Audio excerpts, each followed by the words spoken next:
আমি তো দারুণ আছি, আপনারা নিশ্চয়ই সকলেই দারুণ আছেন। অন্তত দারুণ থাকার চেষ্টা তো করতেই হবে।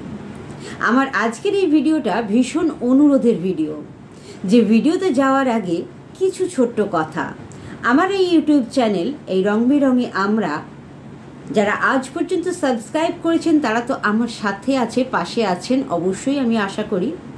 যারা এখনও পর্যন্ত সাবস্ক্রাইব করেননি তারা কি করছেন, সাবস্ক্রাইবটা করে দিন। সাবস্ক্রাইব করার সাথে সাথে পাশে থাকার ঘন্টাটা বাজাতে কিন্তু ভুলবেন না। সেই ঘন্টাটা বাজালে আমার সমস্ত রকম নোটিফিকেশান আপনাদের কাছে পৌঁছে যাবে আগে। আর এছাড়াও যারা আমাকে অন্য কোনো সোশ্যাল মিডিয়াতে দেখছেন, অর্থাৎ আমার ফেসবুকে আমার পেজের নাম এই রং বেরঙে আমরা, আর আমার ইনস্টাগ্রামের আমার প্রোফাইলের নাম তনুশ্রী বসু মিত্র। আমার ভিডিওগুলো ভালো লাগলে লাইক কমেন্ট শেয়ার করবেন, আর ইনস্টাগ্রামে ফেসবুকে পেজে ফলো দেবেন। আপনাদের এই সাবস্ক্রাইব বলুন, লাইক কমেন্ট শেয়ার যাই বলুন, আমাকে অনেক অনেক এনার্জি দেয় পরবর্তী ভিডিও বানাতে। আমি অনেক উদ্ভূত হই আপনাদের এই ভালোবাসা পেয়ে। আপনাদের ভালোবাসা পেতে আমি সদাই হাজির। এবার আসি আসল কথায়। অনেক মানুষের একটা ভীষণ বড় সমস্যা হচ্ছে, সকলকে একসাথে ভালোবাসবো, ভালো রাখবো, সকলের একসাথে ভালো করব। এটা কিন্তু হয় না, এটা বৃথাই চেষ্টা। আপনি বলুন তো, আপনার সংসারে যদি 6 জন মানুষ থাকে, মানে আমি সকলের ক্ষেত্রেই বলছি, কোনো মানে পুরুষ বা মহিলা যে কোনো ক্ষেত্রেই এই সমস্যাটা থাকে যে সকলকে একসাথে খুশি রাখবো। আমি মহিলাদের ক্ষেত্রেই মানে মহিলাদের নাম নিয়েই বলছি, যে আপনি চেষ্টা করছেন আপনার মেয়েটাকে ভালো রাখবেন, সেই মুহূর্তে আপনার ছেলেটা কিন্তু মনক্ষুণ্ণ হচ্ছে। আপনি চাইছেন আপনার শাশুড়ি কিছু করবেন, শাশুড়িকে ভালো রাখবেন, সেই মুহূর্তে আপনার যা আপনার প্রতি মনক্ষুণ্ণ হচ্ছে। আপনি চাইছেন আপনার পিস্তত বোনটাকে ভালো রাখবেন, সেই মুহূর্তে আপনার মামাতো ভাইটা আপনার ওপর মনক্ষুণ্ণ হচ্ছে। তাই বলছি, আপনার কোনো দায় নেই সকলকে একসাথে খুশি করার। আপনার দায় নেই আপনার পাশের বাড়ির সন্দীপবাবুকে খুশি করার। আপনার কোনো দায় নেই সামনের বাড়ির অলকা কাকিমাকে খুশি করা। আপনার কোনো দায় নেই আপনার প্রিয় বান্ধবীটাকে খুশি করা। একসাথে সকলকে খুশি করা যায় না।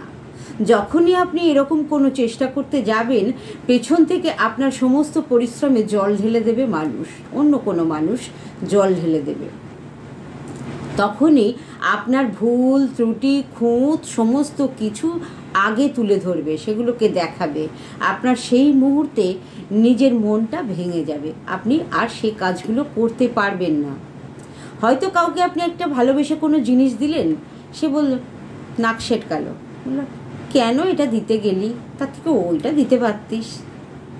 হয়তো আপনি কাউকে একটা কালো শাড়ি দিয়েছেন, দূর কালো আমাকে মানায় না, কেন যে দিলি, তার থেকে নীল শাড়িটা দিতে পারতিস। অতএব আপনি কিন্তু চেষ্টা করেও এই কাজটা করতে পারছেন না, কাউকে খুশি করতে পারছেন না। অতএব চেষ্টা ছেড়ে দিন, ওই দায় নিতে যাবেন না। কী করবেন তাহলে? আপনি নিজেকে ভালো রাখবেন, নিজেকে ভালোবাসবেন। নিজের যা ইচ্ছা হয়, ঘুরতে যেতে, বই পড়তে, সিনেমা দেখতে, ফেসবুক করতে, হোয়াটসঅ্যাপ করতে, যা ইচ্ছা হয় করুন, কিন্তু ওই বৃথা চেষ্টাগুলো করতে যাবেন না। বরঞ্চ নিজেকে যদি ভালো রাখেন, নিজেকে সাজিয়ে গুছিয়ে পরিপাটি করে নিজের ইচ্ছা মতো চলে, আপনার মধ্যে অনেক পজিটিভিটি কাজ করবে। আর আপনার এই পজিটিভিটি দেখে আপনার আশেপাশের মানুষ, যাদেরকে আপনি খুশি করতে চাইছেন, খুশি রাখতে চাইছেন, আপনার এই পজিটিভিটি দেখে তারাও পজিটিভ দিকটা, আপনার পজিটিভ দিকগুলো গ্রহণ করবে এবং ভালো থাকবে। আপনাকে দেখে তারা ভালো থাকবে। তারাও অনেক নিজেদের মধ্যে মানে তাদের মধ্যেও আপনার পজিটিভিটিগুলোও কাজ করবে। তাই কি হবে? আপনি নিজেকে ভালো রাখুন, নিজেকে ভালোবাসুন, নিজেকে ভালোবেসে বাঁচুন না, দেখুন সকলকে খুশি করতে পারবেন। যাই হোক, আমার ভিডিওগুলো কেমন লাগছে অবশ্যই লাইক কমেন্ট শেয়ার করে দেবেন। আপনাদের ভালোবাসা আমি পরবর্তী ভিডিও বানাতে ভীষণভাবে এনার্জি পাই। ভালো থাকুন, ভালো রাখুন, আবার দেখা হবে।